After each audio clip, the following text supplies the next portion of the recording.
correctly, this is the computer printout for the benefit of your listeners who want to sing along with you tonight. There was quite a good story written by AFN, or rather Stars and Stripes writer Walt Trott in this morning's newspaper.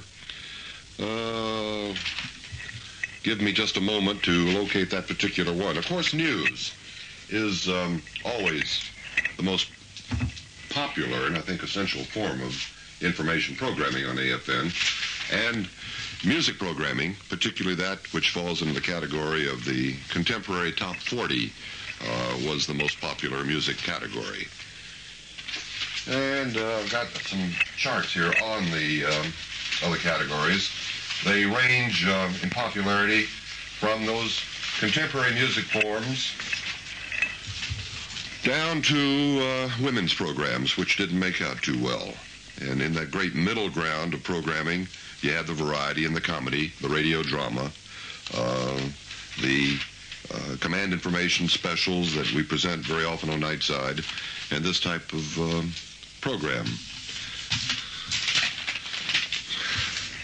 Well, let me ask you about the music and the different types of music rather than the radio programs while you're looking for the charts, because one of the interesting things which came out in the Stripes article this morning was the different types of music and what is popular and what is not quite so popular. Colonel, could you talk about that for a little bit, please? Sure, Bill.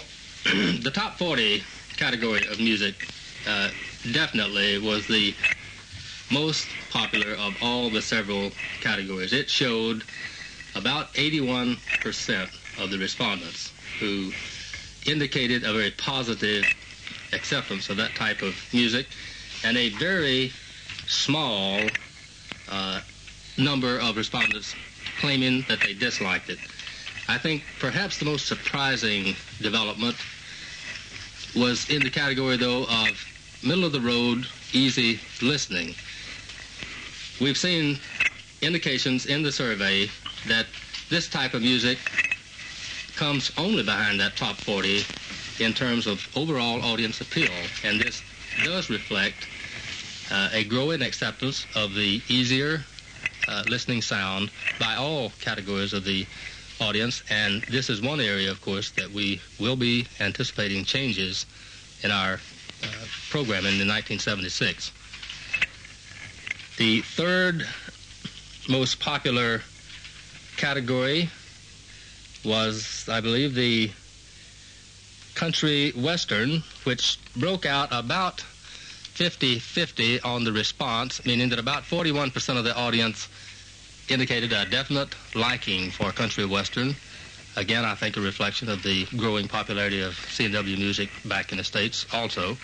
And there was, on the other hand, about that same percentage who indicate that they don't particularly like country western music. There was an easing off, it would appear, in the popularity of the category that we've termed acid or hard rock. This perhaps fits in with what appears to be the softening trend out there in the audience. So those are some of the significant results that we have seen in the survey. And moving on to the area of news, can you also tell us what kinds of results you found as far as lengths of newscasts? And we're talking about radio once again here, right? Yes, indeed. On the radio side, the 5-minute hourly newscast was the one that obviously gains the greatest audience acceptance. And if I were to cite a trend, it would be that as the newscast grows longer, the audience becomes less and less receptive. That, incidentally, that finding is behind our proposed shortening of our longest radio newscast, which right now is News World 90, and of course does run for 90 consecutive minutes. What we will do in that particular program is to shorten it to a 60-minute format, and we will not actually remove the other 30 minutes, but we will schedule it elsewhere in the program to break it up. And we'll get into the differences in the program schedule in just a little bit. How about the areas of, let's say, credibility of the news, for better better word, believability perhaps. You had a question on there having to do with the believability of AFN radio news compared with U.S. radio news and U.S. Other news sources as well. Bill, on the radio side, it came up with about 80%, 79.8 to be precise, indicating that they considered AFN radio news to be on about the same credibility level as the major U.S. networks. There was an additional 7.9% who, for whatever reasons, believe that AFN is even more credible than the major U.S. networks, and about 12% who find AFN to be less credible than the major networks. That was the radio side of the house, Bill, but the television results were pretty much the same. The comparison between AFN television news and that of the major American networks in the States, the same, the audience reaction that felt that our credibility was the same was about 82.1%. Those that we felt that we were more credible than the major American networks added up to about 6.1%, and those that felt we were less credible were about was 4.8%, almost 5%. How about as far, now let's move over to the TV side of this questionnaire for a little bit. Have you had a chance to get many of the results having to do with the television preferences? No, not really, because as I mentioned to you earlier, the Army Research Institute has provided us with this broad summary in order that we might make a January deadline. We primarily got in this summary those things which impact on the radio schedule, because the radio schedule of the two is the more flexible to launch changes which we'll discuss in more detail later. The television schedule is pretty fixed, although there is some rescheduling that will be looked into it. But this interim report from the survey people dealt mostly with radio. Well, let's get into some of those changes in just a couple of seconds. First, I think now would be a good time to give the phone numbers around the network so that you, wherever you are listening, can call in and ask your questions having to do with the survey, with any aspect of the AFN radio or TV operation. Our guests are the commanding officer of AFN Europe, Colonel Floyd McBride, and Mr. Robert Harlan, who is the chief of program operations, along with Warrant Officer Wayne Sellers of the 5th Signal Command, which is in charge of many of the aspects of the expansion of AFN TV into more and more areas of Germany. And we would also invite you to hang on just a couple of seconds if you've got questions having to do with program changes, because we're going to go over the schedule, and maybe some of your questions might be answered by what we discuss here in just a few moments. First of all, in Frankfurt, we've got a different number from the usual one tonight for your calls in the Frankfurt area, and that is Frankfurt Military 6106. If you are in the Frankfurt military area, that's all you have to do if you're on a military phone. If you are outside the Frankfurt military area on a military phone, then you first dial 2311 and then 6106. If you're in the Frankfurt area on a civilian phone, you dial 151 6106, and if you are outside the Frankfurt area on a civilian phone, you add a 0611 onto the front of that 151 6106. In Stuttgart, Al Roland is ready to take your calls at Stuttgart Military 6272. In Munich, Jim Sampson is there at 6194, Munich military number. In Nuremberg, call Bill Martin at Nuremberg Military 7123, and in Berlin, it's Ralph Stinson at Berlin Military 6438. In Kaiserslautern, they have a Vogelway number, and Bob Reynolds would like you to call him at Vogelway Military 7206. AFN Shape, Hal Kelly would like to hear from you at Shape Military 4121. And in Bremerhaven, Carolyn Peters would also like you to give her a call at Bremerhaven Military 8668, and if you're off post in the Bremerhaven area, the prefix from a military phone is 891 and then 8668, and we'll start answering the questions very shortly. First of all, we've talked about some of the results of the survey. So what is AFN Radio going to do about it? Well, let me re-identify one of the primary results of the survey, Bill, something that we expected but is rather dramatic nonetheless, and that is that now with the expansion of television, the prime time pattern for radio has shifted from the traditional evening hours prior to television's expansion to the daytime hours. Prime time for the AM radio service is now 6 a.m. approximately to about 6 p.m., with the peak of that prime time being reached at 12 o'clock, noon, high noon. And so this and our desire to offer to our program audience a credible program of alternate programming where that possibility exists. Therefore, counter-programming is a thrust that we're going to pursue, and you'll hear about more tonight.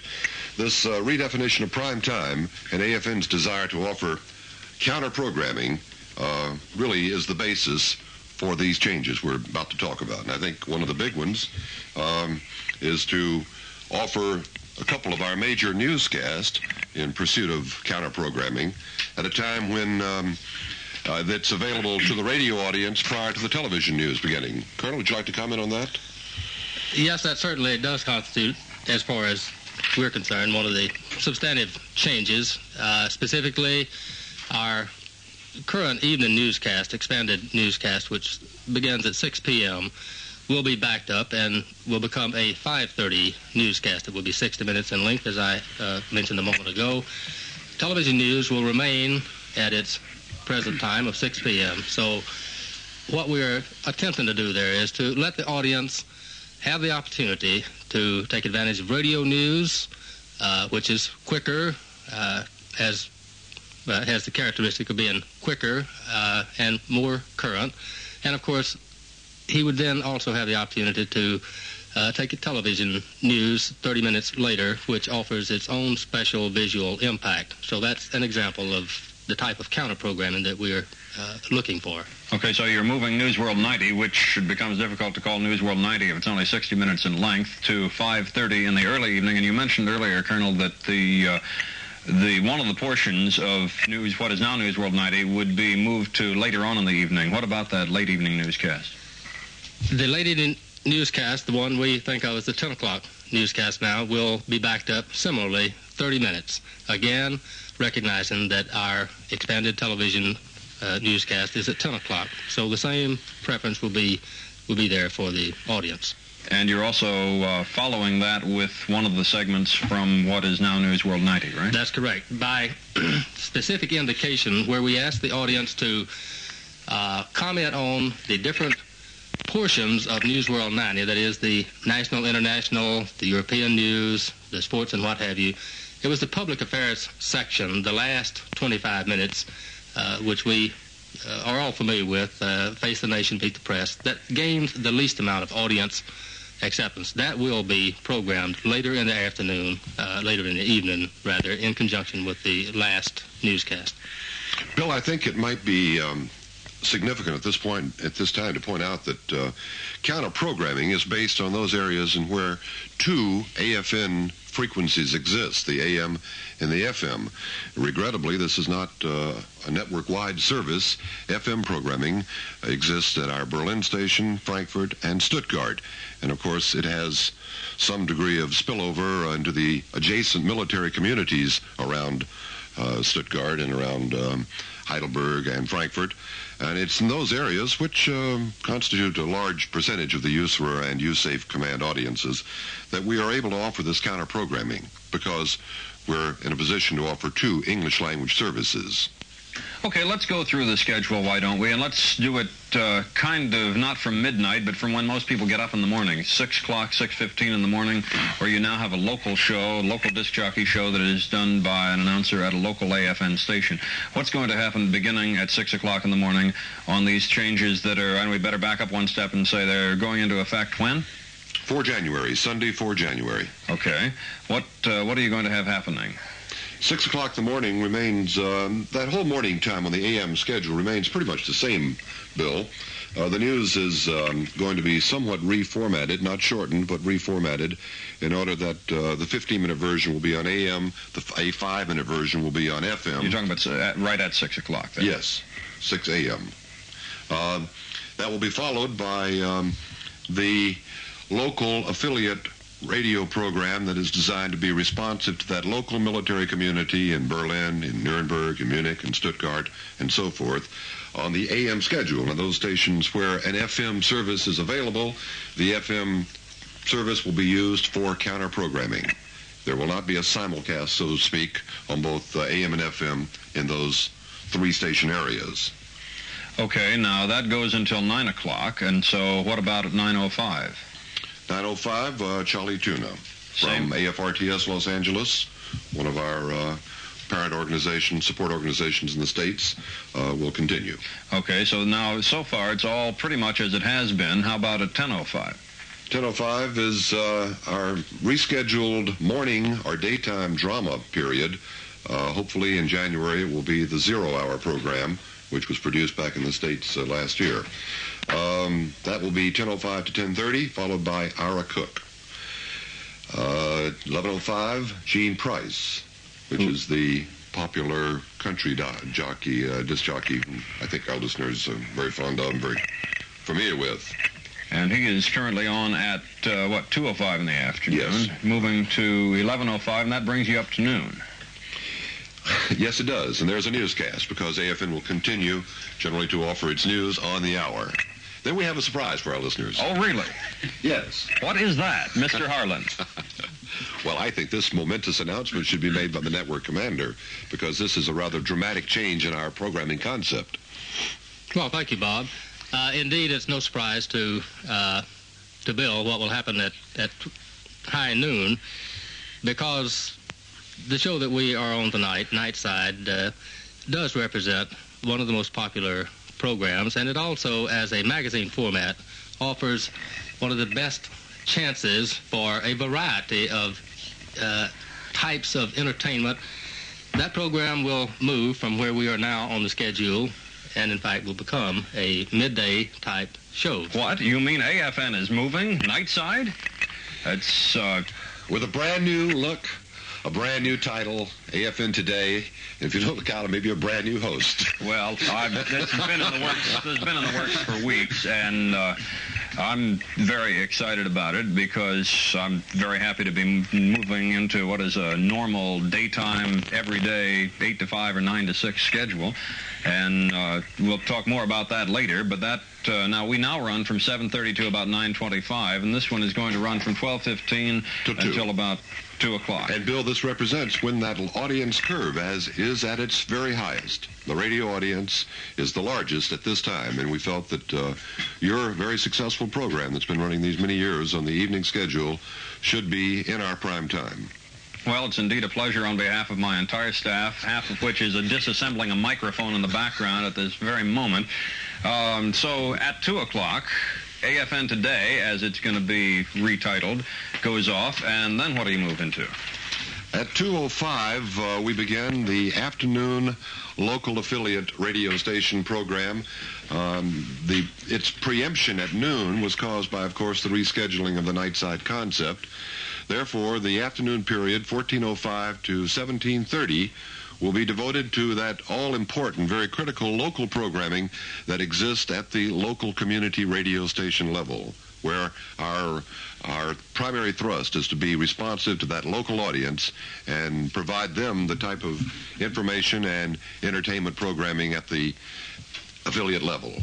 So from 2:05 until how long then? 5:30, 17:30. Okay, and we already established that what is now News World 90 is shortening to an hour and moving to 5:30. And so that goes from 5:30 to 6:30. What then? At 6:30, AFN will launch on its AM schedule a very pleasant dinner hour program. Pete Smith, a very familiar and popular AFN disc jockey, who will be gracing our air at 18:30 to 19:30 every evening. The Pete Smith program. And after that? After that will be the evening drama, radio drama, and situation comedy block, 7:30 to 8 o'clock. Which is now on right after Paul Harvey, who follows Nightside. Exactly. It's moving up a little earlier. This is all part of our counter programming. Okay, so that takes you to 8 o'clock. Then at 8:05? 8:05, we're starting a 55-minute version of what has been very popular and a 35-minute format, the Old Gold Retold. Currently on our program schedule at 22:25, Monday through Friday. It now will move up effective the 5th of January to the 20:05 position. Old Gold Retold. Until 9 o'clock, and at 9:05 you have a new concept called the American Music Hall, in which Each night will have a music theme all its own in order to appeal to that special appeal audience that perhaps has not had a chance to hear their favorite music during the course of the earlier broadcast day. Such as? Such as one evening devoted to exclusively soul, one evening to Latin American music, one evening to the post-war pops classics, one to the progressive acid rock. And incidentally, it's becoming more and more difficult to put a label on this type of category of music. The fifth one would be jazz. Okay, and we've gotten as far as then 9:30 on the schedule, so why don't we hold off on the rest of it until after the 8 o'clock news, and then we'll get into the questions. And we've got them piling up in Frankfurt. If they're doing the same at the affiliate stations, we will be at it for quite a while here this evening. Our guests are the commander of AFN Europe, Lieutenant Colonel Floyd McBride, and also the Chief of Program Operations for the network, Robert Harlan. And we have as a third guest Warrant Officer Wayne Sellers, who is with the 5th Signal Command Desk Log section, which takes care of a lot of the technical areas of AFN's TV transmission. So if you've got a question about radio or TV, phone it to your local AFN station. We'll give you the number right after the news. This is the American Forces Network, Europe.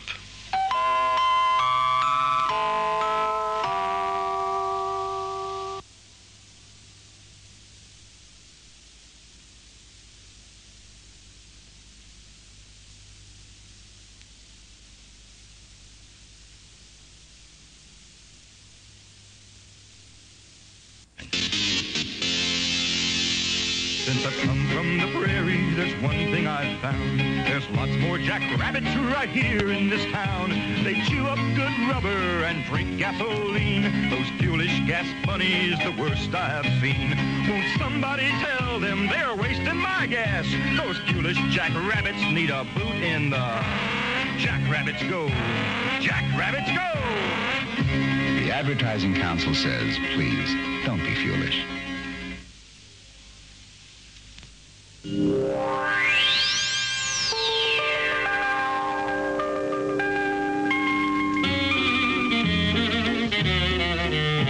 I have a sad story to tell you. It may hurt your feelings a bit. Last night when I walked into my bathroom, I stepped in a big pile of shaving cream. Be nice and clean. Shave every day and you'll always look keen. I think I'll break off with my girlfriend. Her antics are queer, I'll admit.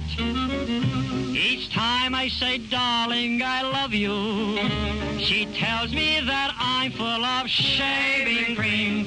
Be nice and clean. Shave every day and you'll always look keen.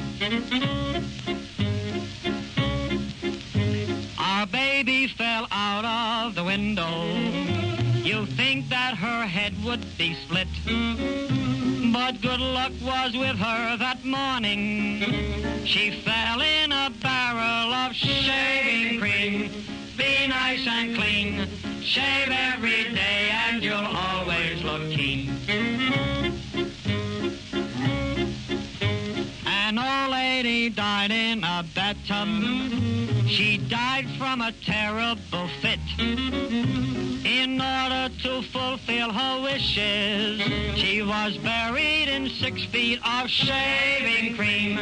Be nice and clean. Shave every day and you'll always look keen. When I was in France with the army, one day I looked into my kit.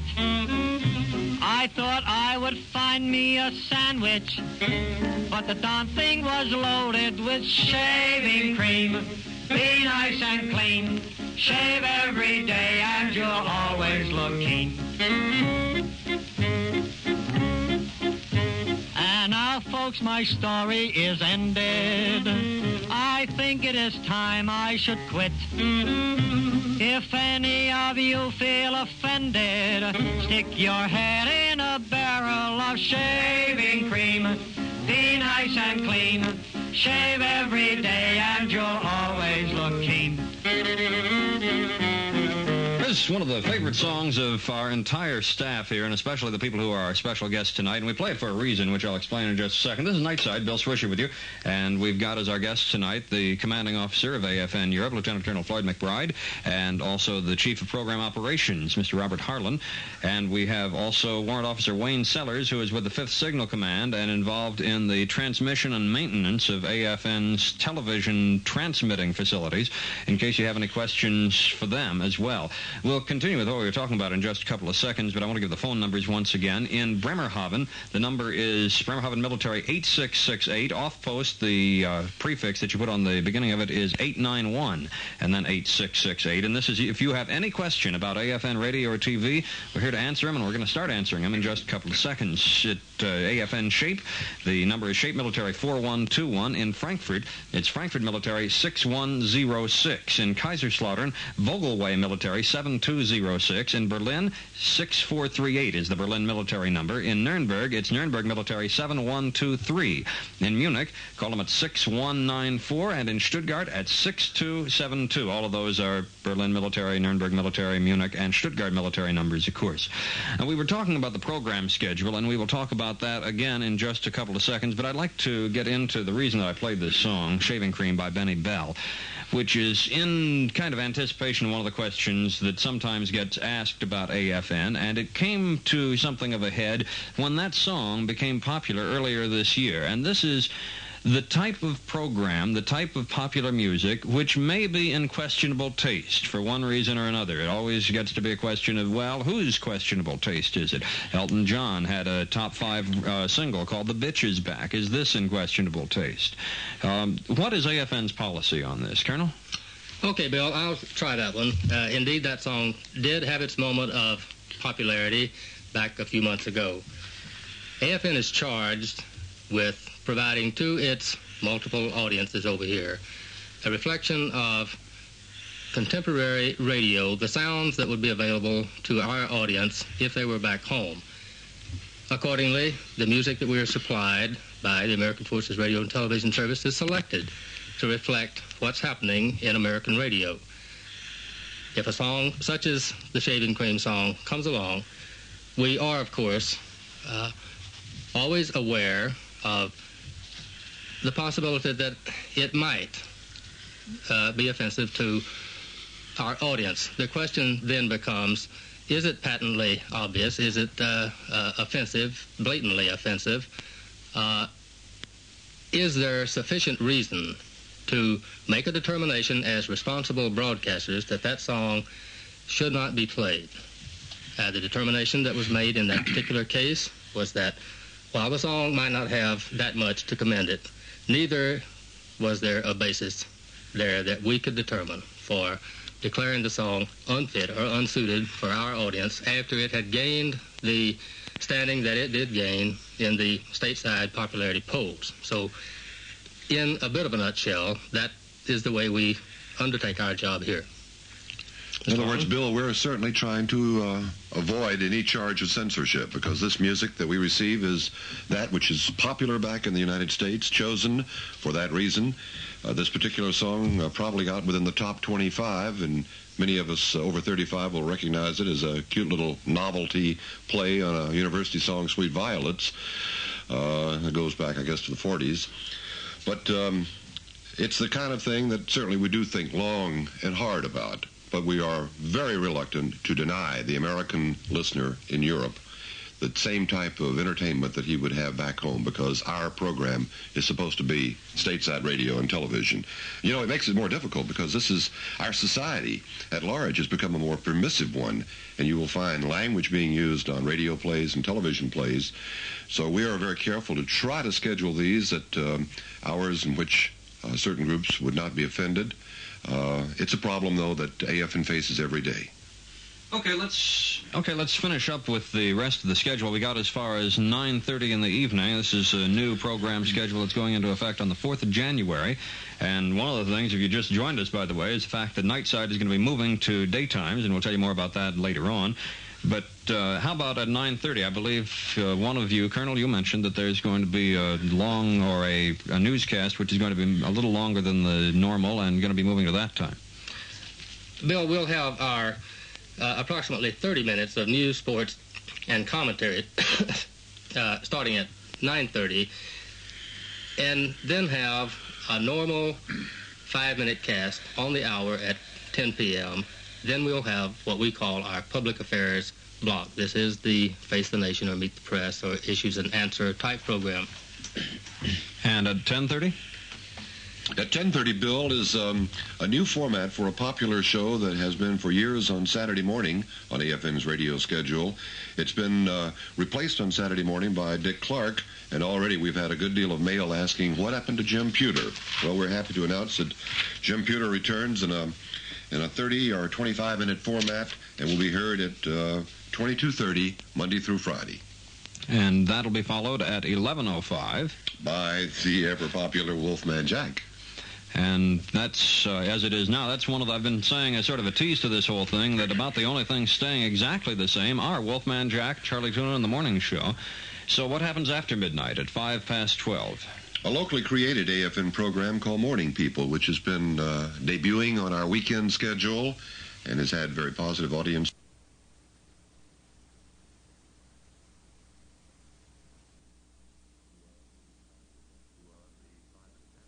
The 5 minutes after midnight, Monday through Friday. And that is mainly, or I should say, progressive rock, hard rock. As you mentioned before, it's getting harder and harder to put labels on things. But Lee Hilliard and Roger Williams do that one, and I guess it's been getting pretty good response. At 105? I think we've got a pretty exciting evening lined up for those people who are night people. At 105 will be Viva. At 205, Tom Campbell. At 305, Don Tracy. At 405, Roger Carroll. And at 5 o'clock, our Country and Western Town and Country program. That's the other one that is still unchanged. That is on at 5 o'clock as it is now. That's followed by This is AFN. Which is my other program on the network, and the less said about that, the better. I think that we have done enough talking. Why don't we do some listening to some of the questions that are available in the different areas? And let's start out in Stuttgart and ask, before we switch to Stuttgart, that all of the guys around the network give their telephone numbers and the instructions, as usual, for people who are perhaps off-post or who are calling from a civilian phone or out of town. So, starting out with Stuttgart, Al Rowland, are you there? Thank you, Bill. And, of course, in the Stuttgart area, the number is Stuttgart Military, prefix 2721, then 6272. If you're at a civilian phone in the Stuttgart area, it's 819-6272. And if you're outside the Stuttgart area from a civilian phone, it's 0711-819-6272. And we've got two questions here concerning AFTV or AFN TV, and I'm going to put both of them to you here. They're both short. One is a technical and one is a programming question. First of all, a listener in Burblingen, or a viewer in Burblingen, would like to know why AFN TV can't broadcast in a 360-degree radius from any post in the area instead of a I guess what you would call an aimed signal or whatever.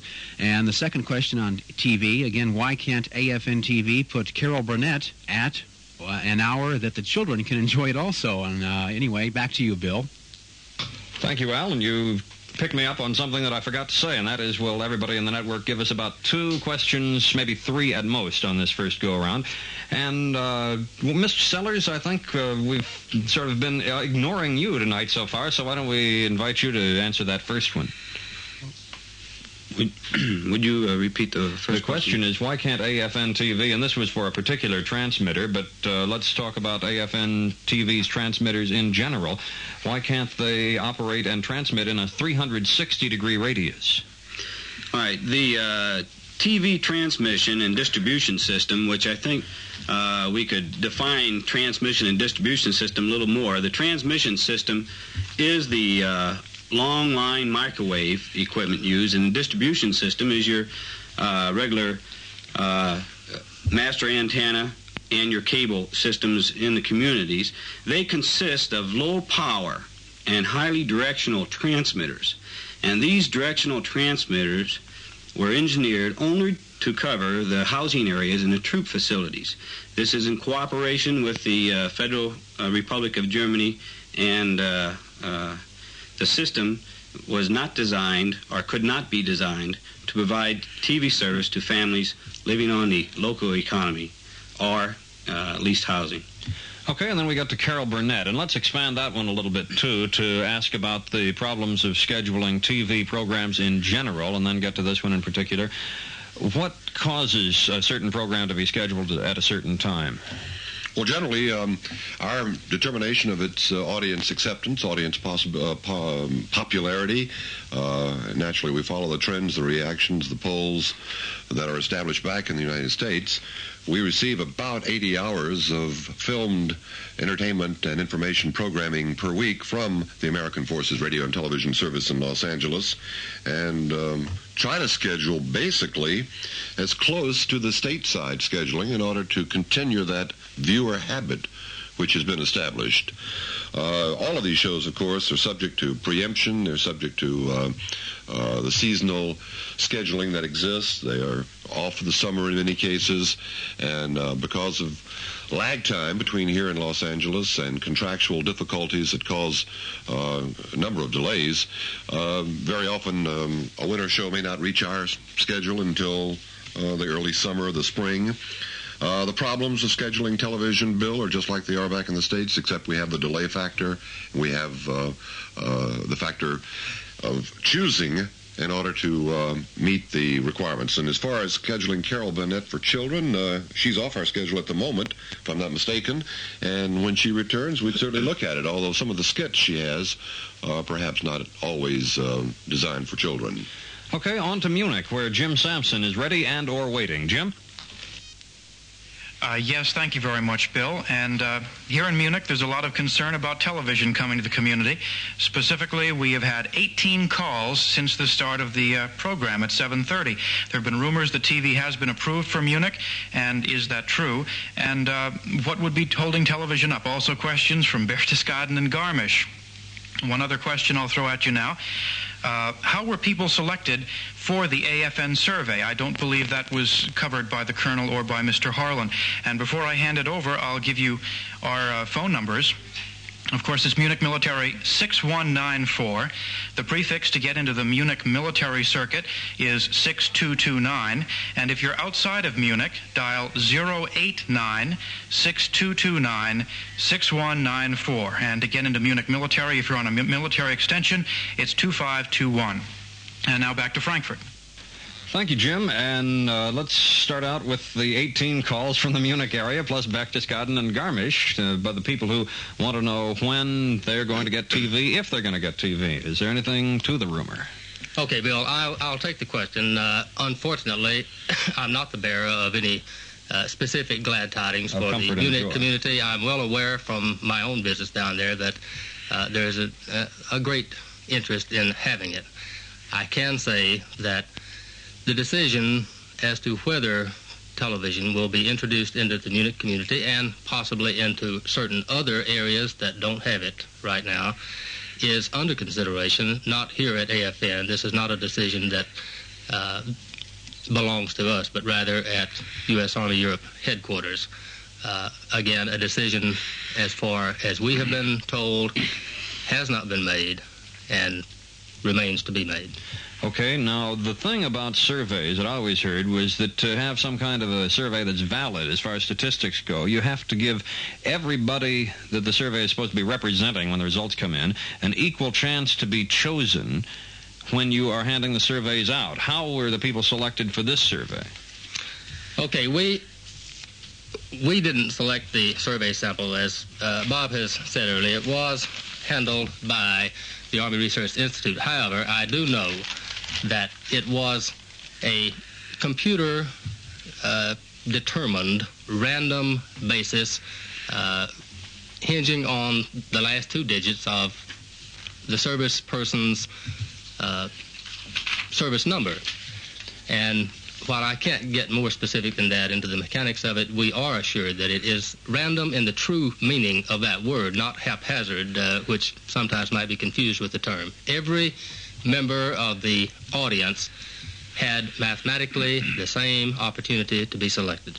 But it was for active duty military only, right? Army and Air Force, right. However, the military had a chance, if they were accompanied by their dependents, to express those preferences of the dependent wife or child. Bill, I might also point out that in addition to the 4,700 questionnaires, the survey was weighted. The results of those surveys came in and was weighted against the population that exists here in USRA in various grades and various ages, demographic backgrounds, and so forth. So it does represent a picture of the command, both Army and Air Force. So then if you knew that there were so many E3s or E4s in the command and you didn't get as many responses as that percentage is, then the weighting process would then cope with that, compensate for that. Okay, let's move on to Nuremberg, and in Nuremberg, it's Bill Martin. Well, thank you, Bill. And if anyone would like to call from to the Nuremberg area, call 0911. If you're outside of the Nuremberg area, that's our prefix, and then dial 700. That will put you into the military exchange. Then dial 7123. So that's 0911 700 7123. And we've been taking telephone calls like mad down here, and we have one here from an individual in Bamberg, and he called up to say, why does it take so long to get a transmitter repaired, as we have a transmitter in Bamberg, and of course we transmit from Nuremberg to Bamberg and it's rebroadcast again. So that's the question. Why is it sometimes Bamberg is without radio? Also, they say you have elaborated on the weekday programming. What's going to happen to the weekend programming? And with that, we'll go back to you in Frankfurt, Bill. Thank you, Bill. Let's do the transmitters first. And Mr. Sellers, I'm going to bring you into it on the TV side of the picture before we even get that question, because I'm sure we will. But let's answer the radio first, if we could, please. And that falls under the other two of our guests, Mr. Harlan or Colonel McBride. What happens when an AFN radio transmitter suddenly decides not to do what it's supposed to anymore? Okay.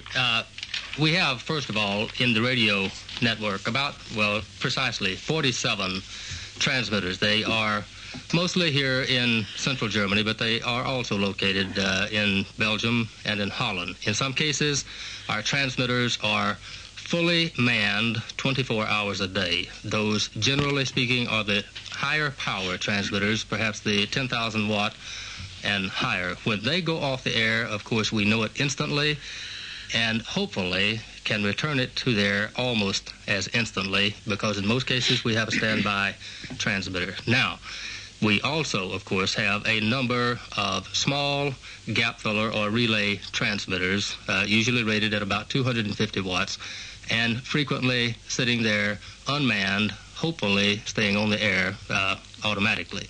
When one of those goes off the air, the response time, of course, comes down to how long it takes for a member who's listening to that particular transmitter to pass the word to us that it's off the air, and then the question of sending a maintenance team out from the nearest AFN radio facility. Each of our radio studios, and there are 8 of them, are staffed with technical people who are trained to repair those transmitters, and in some cases, particularly with Nuremberg, which has about 14 separate transmitters relaying that signal into a host of communities. Some of them are a considerable distance away, and that distance plus the time of notification accounts for the off-air time when it does go down. Okay, Mr. Sellers, how about in the TV side of the picture? When a TV transmitter goes out, what's the process there? Well, Bill, the basic procedures that Colonel McBride expressed for AFN radio is the same pretty much with the TV and transmission distribution system, other than that, that we have a 24-hour response time to correct outages when they're reported and verified by a responsible military community activity commander or his representative. In most cases, we have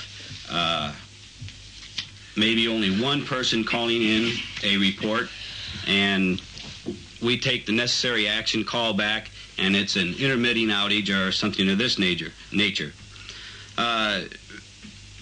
The reporting procedures are very essential. We need a lot of information, which sometimes, unfortunately, we do not get.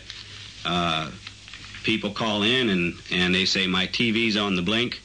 And what we really need from the occupants, or the person calling in, either the occupants at the housing area or the troop from the troop facilities.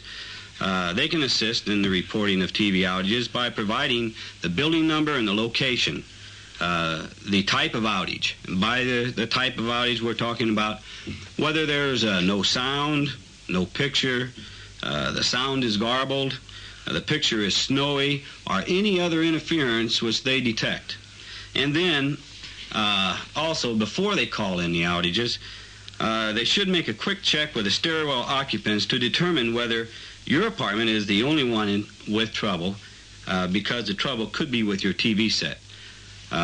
We have supporting this entire system, which, by the way, covers, it consists of 131 sites, providing in excess of 60,000 outlets, which we know that we have, as previously stated in previous programs, some 88% of the American servicemen and women and their dependents, which actually come up in excess of 2,000 folks.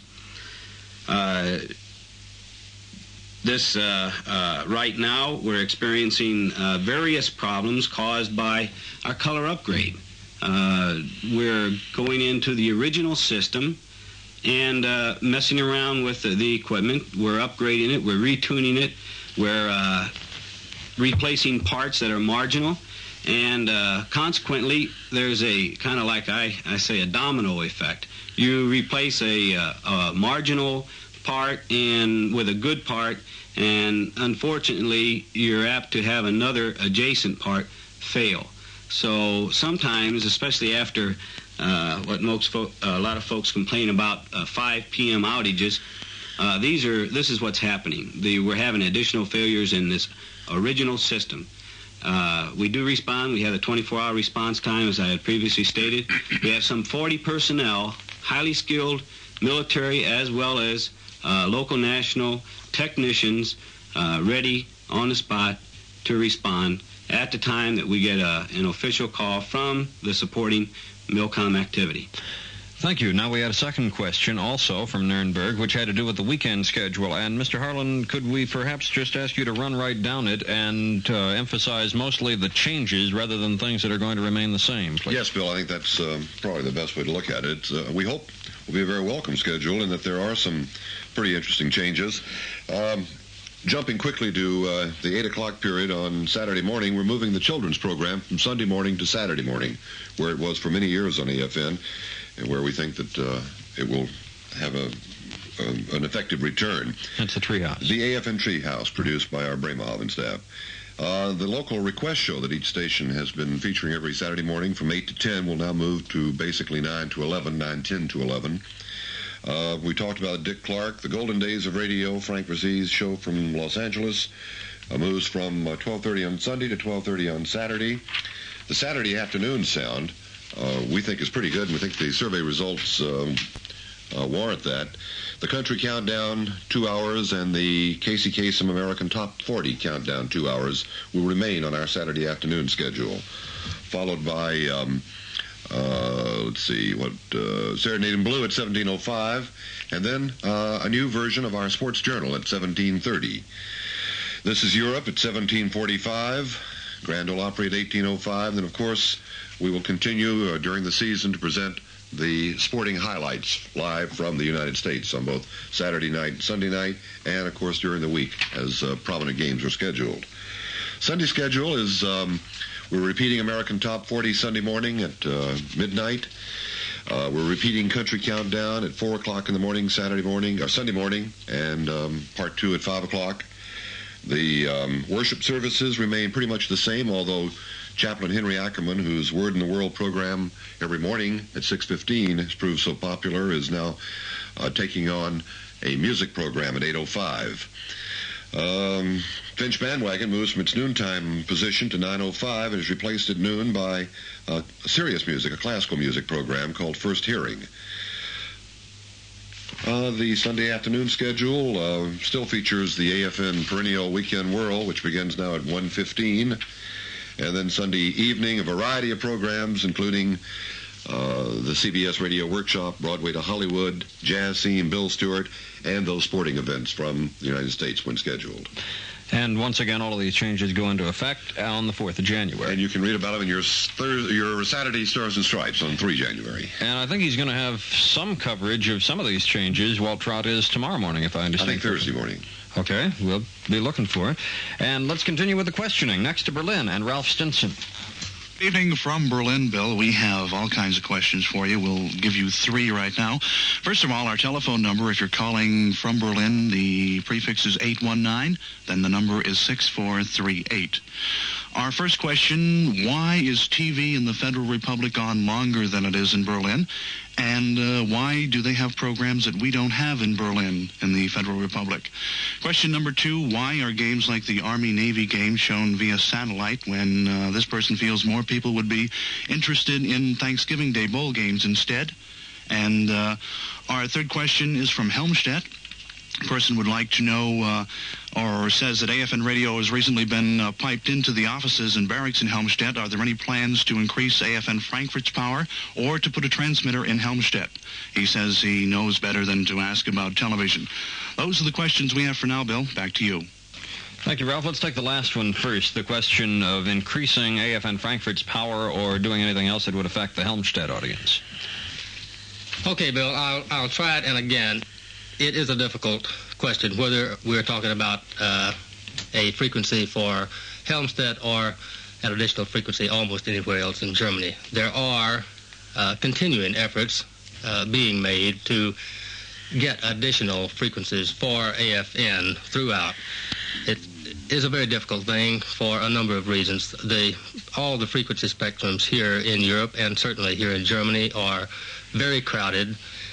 And in addition to that, because the countries over here are much smaller and national borders much more in abundance, getting a frequency approval becomes not just a question of dealing with the government of one country, but it may well become necessary for coordination to take place with any country whose border is infringed upon by that signal. So again, I really can't speak directly to the Helmstedt problem, but rather it is one among many other areas where we would like to have additional frequency. Okay, how about the amount of TV, the length of time TV is on in Berlin as compared with AFN TV Germany, which serves the rest of, or West Germany, I should say? Okay, I'll take that one too, Bill. The answer comes down very simply to the term program restrictions. AFRTS in Los Angeles actually prepares the weekly television package, and it's made available, or sent rather, to all the AFRT outlets around the world. In some cases, and certainly this includes Berlin, certain programs are not cleared for viewing in that area, and it is a decision that belongs to the syndicate or distributor that owns the program in question.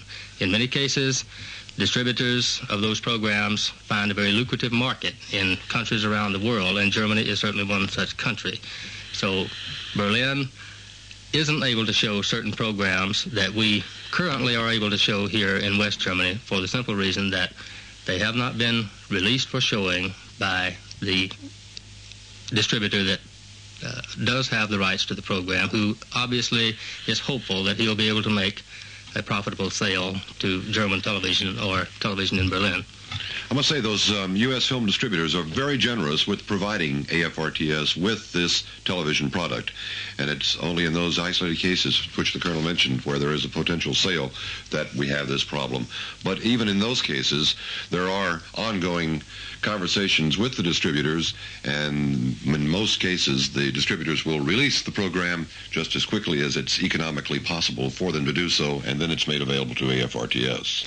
So that would answer the part about why are some programs shown in one area but not in another. And does it then follow that because there's less that can be shown on AFN TV Berlin, that they have shorter transmission hours, or is there more to it than that? No, that's it exactly, because there is only X number of hours in the package that's sent out by AFRTS on a weekly basis. And the other question from Berlin had to do with the Army-Navy game versus the bowl games, and let's expand on that a little bit to ask you what causes a decision to run one particular live stateside sport event, and this is, they're talking, obviously, if they mention Army, Navy, about the live transmissions by satellite rather than the Monday night sports or the Saturday and Sunday afternoon sportscasts that are a couple of weeks delayed and sent over on videotape. Who decides what gets shown on those things, whether it's Army, Navy, or anything else?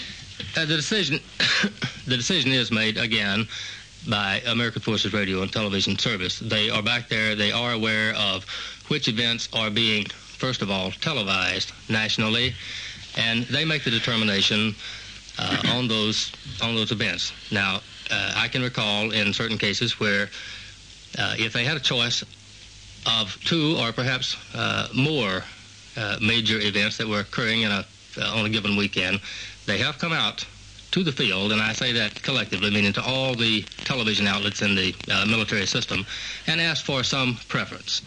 When that happens, the preferences do come in, and hopefully they respond to the worldwide response that comes back when they query them. About how much does it cost, more or less, to get a particular stateside sports broadcast, let's say one that goes 2.5 or 3 hours, to get it transmitted across on that satellite live? Bill, I can't really address your question, not as far as the satellite circuit. That portion of the cost, which is considerable, we're talking about multiple thousands of dollars, that much we can say. For the AFN part, we pick up the cost of the ground link, that is the point from which the signal hits the ground at a ground receiver station. From there, the necessary lines to bring it to our studios at Ramstein and normally also to Berlin. We pay for a typical 3-hour sporting event about $11,000 or $12,000 for the ground portion only. DOD, Department of Defense, does pick up, though, the cost of the satellite circuit itself. Just for one? Just for one. Broadcast. Yes, talking about TV, indeed. Okay, that takes care of Berlin, and on now to Kaiserslautern and to Bob Reynolds. Bob? Well, good evening, Bill. I hope we're getting through there all right. I seem to be getting a little feedback. Okay, there we go. I've got several questions for you tonight, Bill. First of all, let me give out the numbers for the listeners in the Kaiserslautern area. Vogel Military 7206 or 6353. Or Kaiserslautern Military 8602. And first of all, Bill, I've got a question that pertains to you. And why is Nightside being moved to daytime radio? If it conflicts with the TV time, won't it still be competing with the TV game shows and soap operas? And that comes from a dependent over in Simbach. Also, pertaining to radio, American Music Hall, which is coming on at nighttime, how much variety and change is going to be in that? Because I assume it was on once before, rather the listener knew that it was on once before, and how much of it was going to be classical music. And I do have a couple of television questions. One of them pertains to a transmitter down in Primogens, and they want to know when they're going to get a better signal for TV down there. And also a lady called in from Ramstein and wanted to know why the temperatures in just Europe are given and not stateside, because, you know, they would like to know what kind of clothing they have to wear when they go home on leave. And I think that's about all the questions we have for you right now. However, there's a lot of them coming in all the time. So back to you in Frankfurt, Bill. Thank you, Bob. Going from bottom to top, we start with the question of stateside temperatures on AFN TV rather than just the European temperatures. Is there a particular reason for that either of you know? Was a question concerning TV, Bill? Yeah, the TV weathercasts. Well, this is news to us. We really haven't had a demand for this type of information. We certainly can look into it and see if it's available and feasible, but there's been no request of this kind for this type of service. Okay, the better TV signal in Pirmasens. Is there any way to get it? Anything to do about it? And is this one of your areas, Mr. Sellers, or everybody's pointing to you? Well, Bill, this is not my area specifically as a logistic area, but I do have an answer from our scope picture folks. They said that at the Pirmasens, a new French transmitter caused co-channel interference at night. All right, the host government allowed us, being the U.S. government, to increase the output power for the Pirmasens UHF transmitter. Additionally, high-gain receiving antennas were installed, and the quality assurance test teams have finished, and we are awaiting their final report. We realize that there are some problems again, and we're going back with our contractor personnel and trying to resolve them. Okay, and the next question has to do with the varieties of music in the American Music Hall, which is going to be on at, I believe you said 9:05, Mr. Harlan, on weekday evenings? This is talking radio this time. Yes, 9:05, Bill. And what are the music types? Well, as we said, the music types will consist of, for the first go-around, the first 13-week series, we'll go with soul, Latin, the post-war pop classics, jazz, and what was the fifth? I think Celebration is taking the bicentennial show is going to be. No, it isn't either. No, that'll preempt One Night of Old Gold. Old Gold, I stand corrected. Jazz is the fifth category. Okay, and someone was asking about classical. Yes, we've got some classical music programs programmed into the AM schedule. First hearing on Sunday at 12:05. And then there'll be a daily classical music program on our FM schedule, which incidentally is can be heard by some listeners in the Kaiserslautern area. But classical music doesn't really place too highly in our music categories as determined by the audience survey. However, we are increasing to a degree the amount of classical music, and after we've gone through a 13-week look at the American Music Hall, perhaps there'll be a need for or reason for a classical music segment on that series. And finally, there's a question about Nightside versus TV. The rationale for moving it to the daytime, you mentioned, was that it is on opposite the prime viewing time for TV in the evenings, but the listener wants to know, won't it be competing with the game shows on AFN TV if it moves to 12:15 in the afternoon? Well, it will be, but as you may recall, we established, or the audience survey established, and we pointed out that prime time now for AM radio is at 12 o'clock. The largest radio audience that we have exists at 12 o'clock. Therefore, the rationale for putting our big magazine format program on at that time. Okay, we have gone around the network, and we will be picking up the questions from Shape and Bremerhaven in a moment. Let me give their telephone numbers. Those are the two stations that can hear us, but we can't hear them, and so they relay their questions to us. But if you're in the Shape area, call them at Shape Military, 4121. If you're in Bremerhaven, call